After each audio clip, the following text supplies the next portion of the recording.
नाज़रीन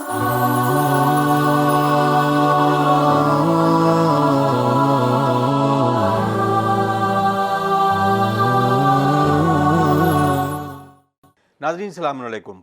प्रोग्राम इंतखाब में आपका मेज़बान अतहर काज़मी आपका खैर मकदम करता है। आज हम गुफ्तगू करेंगे सहाफ़त यानी जर्नलिज़म के बारे में। हमारे साथ बहुत ही नौजवान जर्नलिस्ट, जिनके बारे में अगर बताया जाए प्रेजेंट टाइम पे यूपी स्टेट एडिटर हैं 101 रिपोर्टी.com के, और उन्होंने इन 6 महीने के अंदर तकरीबन 55 स्टोरी की हैं जो फ्रीलांस हैं। ये आपका एक्सपीरियंस यानी आप यूएनआई में और न्यूज़ ट्रैक में काम किया है। इस कम उम्र के में होने के बावजूद आप इस वक्त सहाफ़त की दुनिया में एक बहुत उभरता हुआ नाम है। हम उनसे जानने की कोशिश करेंगे। उनका नाम है सौरभ शर्मा। सौरभ से हम जानने की कोशिश करेंगे और उनका इस्तकबाल भी हम करते हैं अपने चैनल के लिए। सौरभ, बहुत बहुत आपका स्वागत है और आपसे ये जानने की कोशिश करेंगे कि आपका ये सफ़र कैसे शुरू होता है। देखिए, एक पत्रकार बनना मेरा एक सपना था। दूरदर्शन देखता था मैं, डॉक्टर नीलम शर्मा वगैरह न्यूज़ पढ़ती थी, उसमें बड़ा इम्प्रेस था बचपन से ही। तो तब से सोच लिया था कि पत्रकार ही बनना है, बनूंगा तो पत्रकार ही बनूंगा।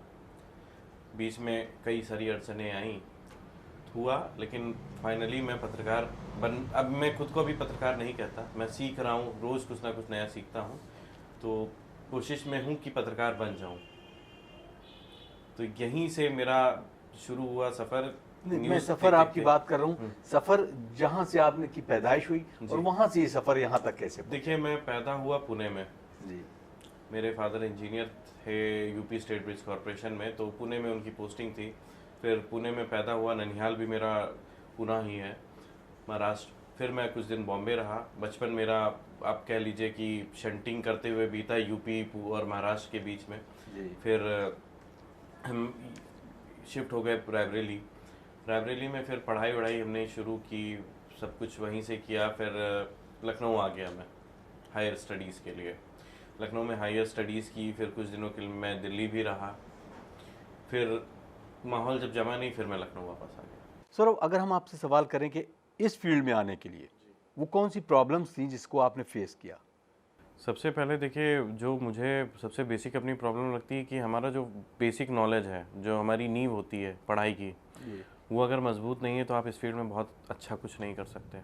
आपको उसे मजबूत करना होगा। ये प्रॉब्लम मैंने शुरुआती दौर में ही एनालाइज कर लिया, अपने कॉलेज टाइम में ही, कि मुझे फिर से क्लास 6, 7, 8 का सिविक्स पढ़ना पड़ेगा, ज्योग्राफी समझनी पड़ेगी, इंडिया की हिस्ट्री समझनी पड़ेगी, हमें ब्लॉक लेवल की पॉलिटिक्स समझनी पड़ेगी, हमें जानना पड़ेगा कि पंचायत क्या होती है, ज़िला पंचायत क्या होती है, विधानसभा क्या होता है, ये सब चीज़ें। फिर मैंने कॉलेज में इन सब की पढ़ाई फिर से की। तो सबसे बेसिक आपको अगर चालू करना है तो आप अपना फंडामेंटल जो सबसे बेसिक रूट लेवल की जो पढ़ाई है ना, आप उसे मजबूत करिए। उसके बाद आप सोचिए कि आप क्या कर सकते हो। फिर मैंने न्यूज़पेपर पढ़ना चालू किया। हालांकि मैं बचपन से ही न्यूज़पेपर पढ़ रहा हूँ, हिंदू, टाइम्स ऑफ इंडिया जैसे अखबार को मैं फॉलो कर रहा था। फिर जब मैं कॉलेज में आया, जर्नलिज्म की पढ़ाई करने लगा, तब मुझे एक्चुअली पढ़ना आया कि हमें न्यूज़पेपर कैसे पढ़ना चाहिए। Very good. तो यही छोटी सी एडवाइस है कि आप पहले तो पढ़ें, आप पहले पढ़ें। अपनी बेसिक नॉलेज को आप जितना कंक्रीट करेंगे, देखिए घर की नींव जितनी मजबूत होगी, उस इमारत उतनी मजबूत होगी, उतनी ज़्यादा चलेगी। तो वो नींव आपको मजबूत करनी पड़ेगी। ये अब हम यहाँ से पूछे कि क्या कोई पर्टिकुलर सब्जेक्ट है जर्नलिज्म की तरफ जाने के लिए? नहीं, क्या ऐसा कोई सब्जेक्ट जैसे साइंस स्ट्रीम है जी, या कॉमर्स स्ट्रीम है जी, या वो आर्ट से है? जी, तो मोस्टली मैंने देखा कि आर्ट वाले ज़्यादा प्रेफर करते हैं। जी। तो कॉमर्स और साइंस वालों के लिए कोई स्कोप बचता है जर्नलिज्म की तरफ? देखिए, मैं तो कॉमर्स से ही हूँ। जी। मैंने अपना graduation bachelor of commerce BCom किया है लखनऊ यूनिवर्सिटी से। लेकिन मैं आपको एक छोटा सा एग्जांपल बताना चाहूँगा। अर्नब गोस्वामी जी का नाम आपने सुना होगा। जी। वो आईआईटी के स्टूडेंट हैं। जी। ऐसे न जाने कितने बड़े बड़े लोग हैं जो मैथ्स, जो साइंस, मतलब अच्छी स्ट्रीम से आए हैं और वो जर्नलिज्म में घुस गए हैं। तो ऐसा कुछ नहीं है कि किसी स्ट्रीम से होना चाहिए आपको तो अब आप अच्छे जर्नलिस्ट बन जाएंगे। आर्ट्स वाले ज़्यादा घुसते हैं। सर, आर्ट्स वाले तो सबसे ज़्यादा आईएएस बनते हैं। आप जितने भी आईएएस हैं इस समय कंट्री में हमारे, मैं दावे से कह सकता हूँ कि उनमें से 60% ये आर्ट्स वाले ही हैं। तो अभी जो वो बच्चे जो जर्नलिस्ट बनना चाहते हैं, जी। या उनके लिए आपका मैसेज क्या होगा? उनकी कम्युनिकेशन अगर बहुत अच्छी है और रिटन अच्छा नहीं है, अगर रिटन अच्छा है तो कम्युनिकेशन नहीं अच्छा, तो इन दोनों में आप कैसे बताएंगे अंतर क्या होगा? देखिए अंतर रिटर्न, देखिए किसी भी चीज़ को बोलना और किसी भी चीज़ को लिखना एक ज़मीन आसमान का अंतर होता है। जी। हमें जब हम काम करना चालू करते हैं तो जो प्रॉब्लम मैंने फेस की, जो मैंने एनालाइज की, कि बच्चे जब आते हैं नए नए, गरम खून कहते हैं ना, उबलता हुआ खून, जी। जी। बड़ा उबाल मारता है वो, हमें सब कुछ आता है, सब कुछ आता है। अगर वो और ईगो अपना साइड में रख दें और सीखने पे कंसंट्रेट करें, बड़े आसानी से सीखेंगे। तो उसके लिए भी जब रिटन और ओरल की बात आती है कम्युनिकेशन में, तो देखिए जर्नलिज्म का जॉब भी अब केवल अखबार का जॉब तक सीमित नहीं है। आप फेसबुक है, आपके पास ट्विटर है, आप कहीं से भी पत्रकारिता अपनी शुरू कर सकते हैं। आज की डेट में हर आदमी पत्रकार है। और सोशल मीडिया पे तो जाहिर सी बात है। आज की डेट में हर आदमी पत्रकार है। किसी को कोई इंसिडेंस किसी के मोहल्ले में होता है, कोई इंस्टेंस हो गया, उसने फ़ोटो खींची, उसने नहीं सौरभ, अपलोड अब कर मैं दिया। आपको इंटरप्ट करूंगा।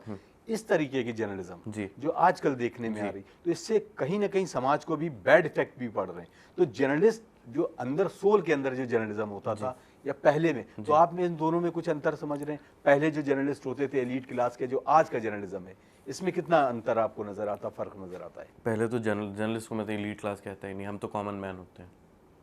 हम एक आम आदमी होते हैं, आम आदमियों की आवाज़ उठाते हैं, आम आदमियों के लिए काम करते हैं। लेकिन हाँ, कुछ लोगों ने इसका फ़ायदा भी उठा रहे हैं। और दूसरी बात, ये जो सोशल मीडिया जर्नलिज्म है ना सर, फ्रीडम ऑफ स्पीच हमारे कंट्री में एक हमको राइट मिली हुई है, लेकिन freedom of expression social media ने हमें ज़्यादा दिया। आदमी अब एक्सप्रेस करने लगा है, फेसबुक पे कुछ डालता है तो फीलिंग एंग्री, बिल्कुल। फीलिंग ये, फीलिंग वो। अब ये डिपेंड करता है कि हमारा मोराल कितना हमें अलाउ करता है कि हम उसकी बात को कितना समझते हैं, कितना तवज्जो देते हैं। अगर हमने किसी की बात को तवज्जो नहीं दी तो उसकी बात का तो कोई अर्थ ही नहीं रह जाएगा। अगर मैं कोई खबर लिखता हूँ, उसको 5 पढ़ने वाले भी ना मिले, उसका इम्पैक्ट ना मिले, तो फिर मेरे लिए तो बेकार है। बिल्कुल। तो ये ऑडियंस की इंटेलेक्ट पे डिपेंड करता है कि वो कितना उस बात को समझते हैं। मैं अपने मेरा जो मौजू है थोड़ा सा उसके अलग तरफ जा रहे हैं। मेरा मकसद ये है कि हम इस बात को डिसाइड करें कि कैसे एक बच्चे को जर्नलिस्ट बनना चाहिए, उसमें कौन कौन सी चीज़ों की ज़रूरत होती है। सर, पहला एक और सवाल जो इसी से रिलेटेड है, वो मैं आपसे ज़रूर करना चाहूँगा कि इस फील्ड में आने के लिए प्रिंट मीडिया में आपको ज़्यादा मज़ा आया या इलेक्ट्रॉनिक मीडिया में? और आप क्या नसीहत देंगे आने वाले यूथ को कि वो प्रिंट की तरफ जाएं या इलेक्ट्रॉनिक की तरफ जाएं? सर, स्पाइन होनी चाहिए किसी भी काम को करने के लिए। मैं सभी को यही सलाह दूंगा, प्रिंट से आप स्टार्ट करिए। मैंने एजेंसी से स्टार्ट किया, यूनाइटेड न्यूज़ ऑफ इंडिया से मैंने अपना करियर स्टार्ट किया, और मैं बहुत गर्व से कहता हूँ कि मैंने एक एजेंसी में काम किया। मुझे वहाँ पे जो चीज़ें सीखने को मिली, शायद मुझे इलेक्ट्रॉनिक में कभी ना सीखने को मिलती। इलेक्ट्रॉनिक में मैंने बहुत काम नहीं किया, लेकिन हाँ, मैंने वेब जर्नलिज्म में मैंने बहुत काम किया।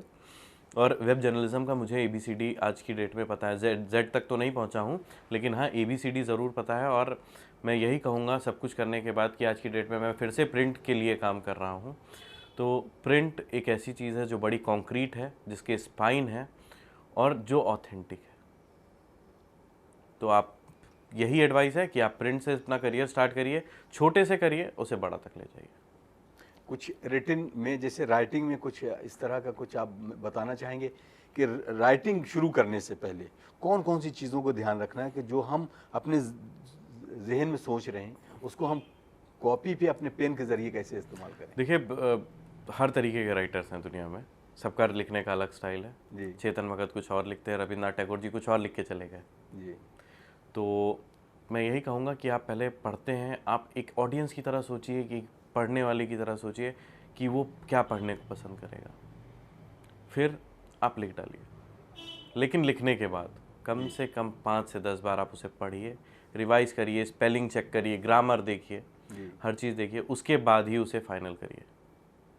क्योंकि कोई परफेक्ट नहीं।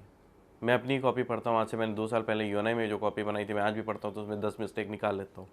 अभी मैं एक रिपोर्ट लिख के आया, फिर अभी मैं बैठे बैठे सोच रहा था, यार वहाँ पे वो वर्ड नहीं होना चाहिए था, वहाँ पे कुछ और डाला जा सकता था, क्यों मैंने नहीं पढ़ा दोबारा। तो इंस्टेड कि आपको बाद में रिग्रेट हो, आप पहले ही उसे पढ़ के तब फाइनल दीजिए।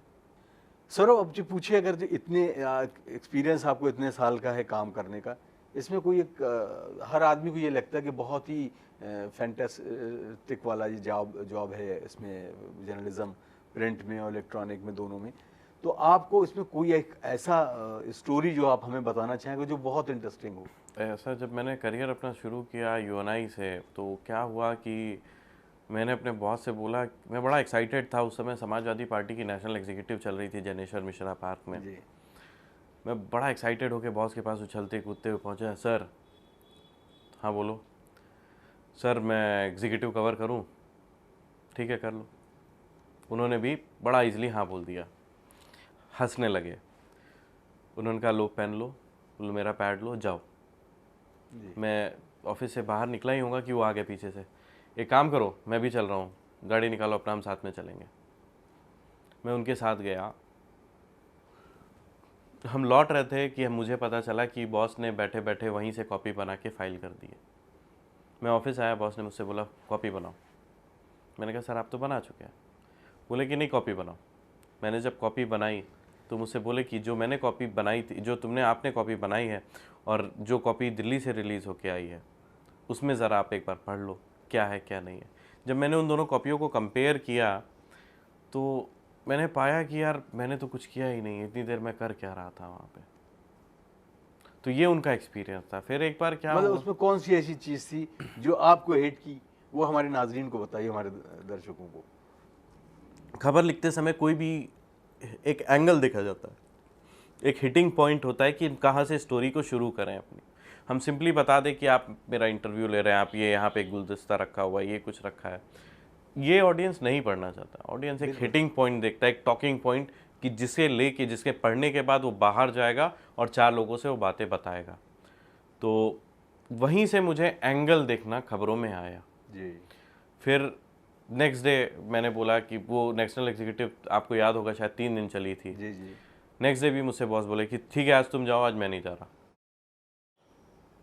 मैं गया, सारा कॉन्फिडेंस उतर चुका था, जो एनर्जी लेवल यहाँ पे था वो अंगूठों में था, पैर के। कुछ समझ नहीं आ रहा था, कुछ नहीं समझ आ रहा था। मैंने बॉस को फ़ोन किया, सर कुछ नहीं समझ में आ रहा, मैं क्या करूँ? क्या वापस चले आओ, मैंने कॉपी बना ली है। मैं वापस गया ऑफिस। मेरे एक सीनियर थे नरेंद्र श्रीवास्तव जी, अभी भी हैं, बहुत सीनियर जर्नलिस्ट हैं। बोले बेटा नया नया खून है, एक काम करो, दिल्ली से जो कॉपी एडिट होके आती है, ड्रॉप आता है, उनको पढ़ा करो। मैंने उन कॉपीज़ को पढ़ना चालू किया, मैंने ट्रांसलेशन करना चालू किया, मैं दिन रात वही कर रहा था। तब तक मुझे छोटी छोटी क्राइम की कॉपीज़ बनानी, क्राइम्स कहते हैं सबसे सरल बीट होती है काम शुरू करने के लिए। जी। मैं क्राइम करने लगा, मर्डर, ट्रेन से कटा और इस तरीके की स्टोरीज़ पे मैं अपना हाथ सेट कर लिया। सौरभ, अब मेरे एक दिमाग में बड़ा ज़बरदस्त सवाल इसी इंसिडेंट को देख के उभरा कि आप अपने नज़रिए से, आपने शुरू से कहा कि मैं पत्रकार बनना चाहता था, जर्नलिस्ट बनना चाहता था। तो अभी नौजवानों के जहन में एक आता है कि वो उस फैंटेसी को जैसा है कि वो देख रहे हैं उसके एतबार से जर्नलिस्ट बनना चाहिए कि नहीं काम की लगन की वजह से? सर देखिए, ग्लैमर एक बहुत बड़ा फैक्टर है कि लोग खींचे चले आते हैं हमारे प्रोफेशन की तरफ जी। लेकिन हमारे एक प्रोफेशन का बड़ा डार्क रियलिटी है कि उतनी पेमेंट्स नहीं मिलती रिपोर्टर्स को। जी। गांव देहात के रिपोर्टर्स को इतना एक्सप्लॉइट करते हैं बाहर के रिपोर्टर, शहर के रिपोर्टर, बड़े मीडिया ऑर्गेनाइजेशंस के रिपोर्टर कितना गंदा ट्रीट करते हैं। तो मैं यही कहूँगा, अगर आपके अंदर काम करने की लगन है, समाज सेवा करने की लगन है, देखिए ज़रूरी नहीं कि आप कुर्ता पहन के झोला टांग के समाज सेवा करें, आप पत्रकारिता से समाज सेवा कर सकते हैं, आप अपना समाज बेहतर कर सकते हैं। तो यही कहूँगा कि ग्लैमर को देख के आप इस प्रोफेशन में मत आइए। जितना उजाला दिए के ऊपर होता है ना, जितना ग्लैमर वहाँ दिख रहा है हमें, उतना ही अंधेरा नीचे है। बिल्कुल।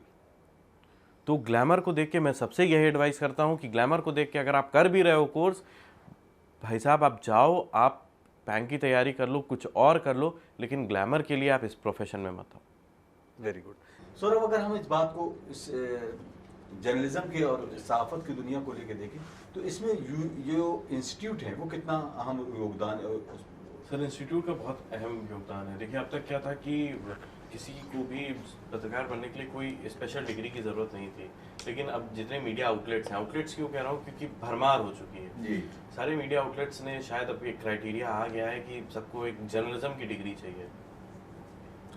जितने मीडिया आउटलेट्स आए हैं मुझे लगता है उससे 10 गुना ज़्यादा मीडिया इंस्टीट्यूट्स आ गए हैं। जी। लखनऊ की बात कर लीजिए तो हर गली मोहल्ले में एक मीडिया इंस्टीट्यूट है, ये मीडिया इंस्टीट्यूट, वो मीडिया इंस्टीट्यूट। तो मीडिया, जो मीडिया इंस्टीट्यूट होता है ना, उसका योगदान वही होता है जो बच्चे की परवरिश में उसकी माँ का होता है। दूध पीने के बाद जो इम्यूनिटी आती है ना, वो फिर इम्यूनिटी कभी दोबारा किसी और सब्सटेंस में नहीं मिलती है जो माँ के दूध में होती है। वही रोल प्ले करता है एक मीडिया इंस्टीट्यूट, एक अच्छा टीचर।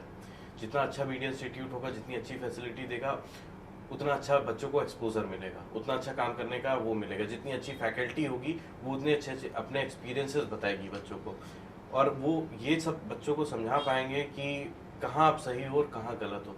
सही और गलत की एक बार इंसान को पहचान हो जाए तो अपने आप इंसान बन जाता है, और इंसान बनने के बाद पत्रकार बनने में बहुत समय नहीं लगता। तो पत्रकार बनने से पहले आप इंसान बनो। आप देखो दिक्कत क्या है आपकी समाज में। फिर से मैं दोहराऊंगा कि आप ग्लैमर के लिए कभी मत हो इसमें। ग्लैमर के लिए आपको करना है पत्रकारिता ही करनी है, आप टीवी में चले जाइए, वीजे बन जाइए, आप रेडियो में चले जाइए, रेडियो बहुत सुना जाता है, रेडियो जॉकी बन जाइए, तो वहां से भी आपको ग्लैमर मिल सकता है। लेकिन अगर आपको पत्रकारिता करनी है तो आपको ग्लैमर साइड में रख देना पड़ेगा। हाँ, वो स्टेज भी आएगी जब आप अच्छे पत्रकार बन जाएंगे, ग्लैमर भी आपके पीछे पीछे दौड़ेगा, आपको ग्लैमर के पीछे आपने 55 स्टोरी आपने बताया अभी मुझसे अभी बात हम लोग कर रहे थे, तो इन 55 स्टोरी में कोई ऐसी स्टोरी कि जो ये नजर आए कि इतना टफ जॉब भी हो सकता है, कोई ऐसा स्टोरी आपको इसमें करनी पड़ी? ऐसी 55 की 55 स्टोरीज मैं क्लेम करता हूँ कि ऐसी स्टोरीज रही। जैसे कि अभी कुछ दिनों पहले हम वुमेन साइड, महिलाओं के जो मासिक धर्म होता है उस पर स्टोरी कर रहे थे। तो वो स्टोरी हमारी छत्तीसगढ़ से थी। छत्तीसगढ़ में रिपोर्टर काम कर रहा था, लेकिन क्योंकि स्टेट एडिटर हूँ मैं और मुझे सीनियर हूँ, थोड़ा बहुत जानता हूँ, उनसे ज़्यादा थोड़ा सा जानता हूँ, तो मुझे मेरा फ़र्ज़ बनता है कि मैं अपने छोटों को सिखाऊँ। और मैं जिनके साथ काम कर रहा हूँ, गंगाधर पाटिल साहब, वो उम्र में तो मेरे बड़े भाई लगते हैं और मेरे एडिटर हैं, लेकिन वो एक भाई की तरह ट्रीट करते हैं, और मुझे जब भी ज़रूरत पड़ी मैंने उनसे सीखा है। तो वही मैं सोचता हूँ कि अपने छोटों को भी मुझसे जो जूनियर हैं, जो जिनको नहीं है पता, उनको मैं दूँ।